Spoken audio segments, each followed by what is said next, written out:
खुलुमबाय दिनैनि रादाबखौ फरायदों आं मिथिंगा बसुमतारी दिनैनि गाहाय रादाबफ्राव दङ बिपिएफआ फिन गोहोआव फैयोब्ला बिटिआर गोरोबथानि दफाफोरखौ मावफुङा हाग्रामा महिलारि आसाम सरकारा दिनै फरायसालिनि फोरोंगिरिफोरनो थिसनलाइ रानदों विधानसभा बिसायख'थिनि सिगां आसामनि बियाबफोरखौ दाफामगोन एनआरसिआ दिनैसिम लिगेल स्टेटास मोनासै गौरव गगैया लकसभायाव कंग्रेसनि लेङाइ दैदेनगिरि बिबान मोनबाय बिजनीआव हाथियारजों लोगोसे सासे फलान हमदों कलेज इउनिभार्सिटिनि जोबथा आनजादखौ 30 सेप्तेम्बरनि गेजेराव खुंनो सुप्रिम कर्टआ बिथोन होबाय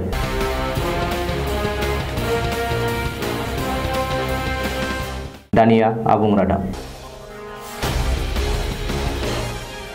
बिपिएफ दोलोआ फिन बिटिसिनि खुंथायाव फैयोब्ला बिटिआर गोरोबथानि दफाफोरखौ मावफुंनायनि बागै खामानि मावा होननानै रोखायै फोसावदों बिटिसिनि बारग' गाहाय आरो बिपिएफनि आफादगिरि हाग्रामा महिलारिया गयबारि बियाबाव बिसायख'थिनि फोसावदिंनाय मेलाव बाहागो लानानै हाग्रामा महिलारिया बुंदों दि बिटिआर गोरोबथायाव जेबो मोजां दफा गैया बिटिआर गोरोबथायाव खालि बर'फोरनि रैखाथिनि बागैल' लिरनाय दं गुबुन हारिनि रैखाथिनि बाथ्रा लिरनाय गैया बिटिआर गोरोबथायाव गुबुन हारिफोरा समान मोनथाय गैया नाथाय बिटिसि गोरोबथायाव गासैबो हारिनि रैखाथिनि बाथ्रा लिरनाय दं बिटिआर गोरोबथाया बर' हारिखौ फोजोबस्रांगोन बिटिआर गोरोबथाया माब्लाबाबो जाफुङा बायदि बायदि बबेखानि गयबारियाव बिजेपिआ सिं प्रमद बर'खौ देरहा होनो नाजागासिनो दंब्लाबो इउपिपिएलनि आफादगिरि प्रमद बर'खौ माब्लाबाबो देरहा होनो हाया फैगौ बिटिसिनि बिसायख'थियाव इउपिपिएल बिजेपि आरो नब कुमार सरनियानि दोलोआ मोनसेबो मासि देरहानाय नङा बिपिएफआनो मोन 40 मासिफोराव देरहाजोबगोन होननानैबो हाग्रामा महिलारिया बुंदों सिगाङावनो टेट आनजाद उथ्रिनानै थानाय बिजाथिफोरनो दिनै आसाम सरकारा एपइन्टमेन्ट लेटार एबा थिसनलाइ रानदों रायजो सरकारा सिगाङावनो खोथा होखानाय बायदि कर'ना भाइरासनि गिख्रंथाव थासारिनि गेजेरावबो दिनै गुवाहाटीनि श्रीमन्त शंकरदेव कलाक्षेत्रआव बानजायनाय हाबाफारिनि गेजेरजों आसामनि गिबि मन्त्रि सर्बानन्द सन'वाल आरो सोलोंथाइ मन्त्रि डक्टर हिमन्त बिश्व शर्माया गोदानै थिसनजानाय फोरोंगिरिफोरनो थिसनलाइ राननानै होयो मख'नो गोनांदि सिगाङावनो गुदि फरायसालिनि आरो गोजौ फरायसालिनि टेट आनजाद उथ्रिनानै थानाय खमैबो 5,000 बिजाथिफोरनो दिनै रायजो सरकारा थिसनलाइ गथायदों मिथिनो मोननाय बायदिब्ला टेट आनजाद उथ्रिनाय गोबांसा बिजाथिफोरखौनो दिनै थिसनलाइ राननाय हाबाफारियाव हांख्राय हरनाय जायाखै अब्लाबो बैसोर बिजाथिफोरा रायजो सरकारनि जुनिया वेबसाइटनिफ्राय गावबा गावनि थिसनलाइखौ डाउनलड खालामनानै दिहुनना लानो हागोन होननानै सुलुङाव मिथिनो मोननाय जादों बबेखानि जुदि गोजोनथाव जायोब्ला फैगौ बोसोरथामनि उनाव मेरिटनि सायाव बिथा खालामनानै फोरोंगिरिफोरखौ थिसननाय जागोन होननानै थांनाय बिस्तिबारखालि सोलोंथाइ मन्थ्रिया गावनि अफिसियेल टुइटार एकाउन्टआव टुइट खालामदोंमोन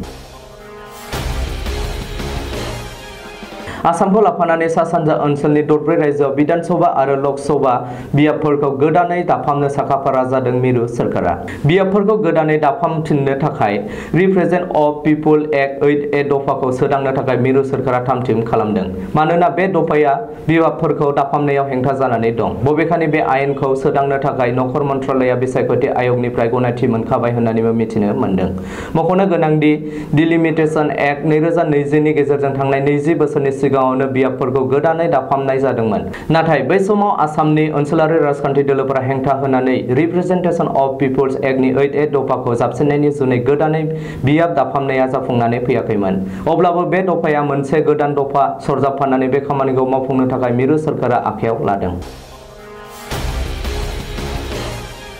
2019 मायथाइनि 31 आगस्तखालि आबुं एनआरसि फोसावनाय जादोंमोन एनआरसि फोसावनाया फैगौ 31 आगस्तखालि आबुं बोसोरसे जानोसै नाथाय एनआरसिआ दिनैसिम लिगेल स्टेटास मोनासै एनआरसिआ फोसावजाबाय होननानै दिनैसिम आरजिआइआ नटिफाइ खालामाखै बे जाथाया सोराङाव फैनायनि उनाव थारैनो एनआरसिआ गारसोना दोनजानाय लेखा बिलाइ जानो थांदों नामा होननानै सन्देह सिखांदों ओरैहाय एनआरसि फोसावनाया बोसोरसे जानायनि उनावबो एनआरसिआव मुं दानजानायफोरनो दासिमबो रिजेक्सन स्लिप हराखै नोगोरारि आयेन 1952 बायदिनो एनआरसिखौ फोसावबाय होननानै आरजिआइनि नटिफाइ खालामनायनि थाखायनो एनआरसिआ दिनैसिमबो लिगेल स्टेटास मोननो हायाखै मख'नो गोनांदि आबुं एनआरसिआ फोसावजाबाय होननानै मिरु नखर मन्थ्रि अमित शाहया संसदआव फोसावनायनि उनावबो बे मोनसे सरकारानो एनआरसि फोसावनायखौ मानो नटिफाइ खालामाखै बेबो मोनसे सोंथि जानानै सिखांदों आसामनि कलियाबरनि एमपि गौरव गगैया लकसभायाव दोलोनिफ्राय मोनसे गेदेर बिबान मोनबाय। कंग्रेसनि आफादगिरि सनिया गान्धीआ गौरव गगैखौ कंग्रेसआव लकसभानि लेङाइ दैदेनगिरि थिसनबाय होननानै मिथिनो हादों। मख'नो गोनांदि फैगौ 14 सेप्तेम्बरनिफ्राय बानजायनो गोनां लकसभा जथुमनि सिगां कंग्रेसआ गौरव गगैनो बे गेदेर बिबानखौ होदों होननानै लकसभानि हेंथा दोलोनि दैदेनगिरि रन्जन चौधुरीआ सुलुङाव फोरमायदों। बेखौबो मख'नो नांगोन दि एमपि गौरव गगैया सिगांनि समफोराव सदनाव जोबोर बेसेन गोसा बिबुंथि लाखिनायखौ नुनो मोननाय जाबोदों। बेजों लोगोसेनो खुंथाय गोहोआव थानाय सोद्रोमा आरो मन्थ्रिफोरखौ गावनि गोख्रों सोंथिनि गेजेरजों सावरायनानै गासैनिबो नोजोरखौ गावनि फारसे बोनानै लानो हाबोदों एमपि गौरव गगैया। चिरां जिल्ला बिजनी हालामनि भारत भुटान सिमना ओनसोलाव एसएसबि जवानफोरा हाथियारजों लोगोसे सासे पलानखौ हमदों। मिथिनो मोननाय बायदिब्ला बिस्थिबारखालि हराव मानास नेशनेल पार्कनि खुख्लुं रेन्जआव पलानखौ हमनो हादों। थांनाय हराव शिकार खालामनो थांनानै एसएसबि जवानफोरजों हमजानाय पलानखौ बिजनी आइलाबिउ बाजारनि 32 बोसोर बैसोनि धर्मा हाजं होननानै सिनायथिनो हादों। रिपर्टनि बायदिब्ला सा 7 पलानफोरनि मोनसे हानजाया मानास हाग्रामानि खुख्लुं रेन्जआव शिकार खालामनो थांनायनि बागै एसएसबिआ खौरां मोननानै ओनसोलाव अपारेशन खालामो आरो धर्मा हाजंखौ हमनो हायो। नाथाय गुबुन सा 6 पलानफोरा खोमसिनि खाबु लानानै खारखोमालांनो हायो होननानै सुलुङाव बुंदों। कलेज आरो इउनिभार्सिटिफोरनि जोबथा आनजाद खुंनायनि बागै दिनै हादरनि जौसिन बिजिरसालिया राय होदों। बिजिरगिरि अशोक भूषणनि दैदेननाय बिजिरगिरिफोरनि मोनसे बेन्चआ दिनै बे रायखौ होदों। मख'नो गोनांदि कर'ना भाइरासनि थासारि आरो अलखदनि थाखाय दिन्दां जानानै थानाय कलेज आरो इउनिभार्सिटिफोरनि जोबथा आनजादखौ फैगौ 30 सेप्तेम्बरनि गेजेराव खुंफुंनो थाखाय दिनै जौसिन बिजिरसालिया बिथोन होबाय। दानिया बोथोरनि खौरां। गाबोन समबारखालिनि बड'लेण्डनि बोथोर। भारतनि बोथोर बिगियानख'नि सुलुं बादियै गाबोन सनिबार 25 आगस्तखालि बड'लेण्ड हालामनि अख्राङाव दोमैलुनायजों लोगोसे सान्दुं दुंनायनि इसारा दं। बड'लेण्डनि आवथायाव थानाय मोनब्रै जिल्लानि बोथोरनि गाबोननि सुलुंफोरा जाबाय फारियै क'क्राझार जिल्ला।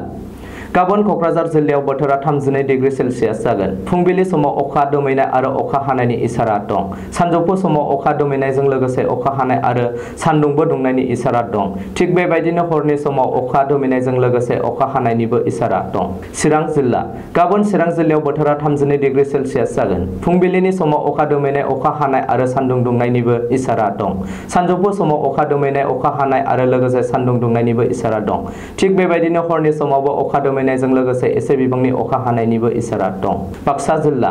गाबोन बाक्सा जिल्लायाव बोथोरा 33 डिग्री सेल्सियास जागोन। फुंबिलिनि समाव अखा दोमैनाय अखा हानाय आरो सान्दुं दुंनायनिबो इसारा दं। सानजौफु समावबो अखा दोमैनाय अखा हानाय आरो सान्दुं दुंनायनिबो इसारा दं। थिग बेबायदिनो हरनि समाव अखा दोमैनायजों लोगोसे एसे बिबांनि अखा हानायनि इसारा दं। उदालगुरि जिल्ला।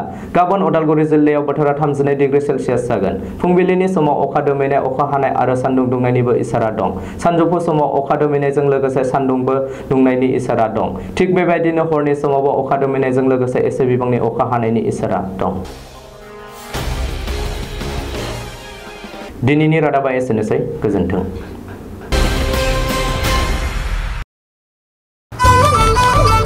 खुलुमबाय, आं रिंकु मनि नार्जारी।